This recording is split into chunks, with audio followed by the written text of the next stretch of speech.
We already know that mountain snowpacks are below normal, right? Meaning less water in our reservoirs this summer. It could be a repeat of last year, and that has Idaho farmers concerned. Agriculture is the backbone of Idaho's economy, and water is its lifeblood. There's still a lot that can happen between now and summer, but the warnings are already going out, and farmers may have to make some big adjustments. CBS 2's Denny Hawkins takes a look at what's ahead. From a distance, it looks like business as usual in Canyon County. Tractors are tilling, buds are breaking, and the fields are greening up. But high in the mountains above this valley, there's a problem in what you don't see here, and the evidence of it is already seeping up through the cracks. If this isn't the worst year in the 40 years I've been farming, it seems to be worse than the other bad year we had. Joe Wheats has spent decades farming fields just like this in Idaho, and he knows too well that his work is at the mercy of Mother Nature. If it was raining today, we'd be doing something different. His land, and all of it out here, is desperate for rain because southern Idaho's mountains didn't get nearly enough snow this winter. Now, a lot can still happen between now and the summer, but put bluntly, the amount of water up there right now won't be enough to get farmers through the summer. Not even close. A lot of crops are just going to have to dry up and not get irrigated. Here's the impending reality. Wheats says farmers will get about a third of the water they typically do. Normally, we get 3.75 acre feet of water. We're going to get 1.2. And the irrigation season will also be cut short.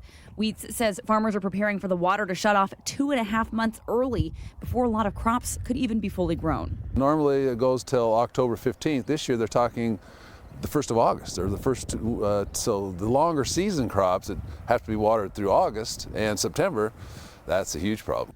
Right now, the only gift farmers do have is time.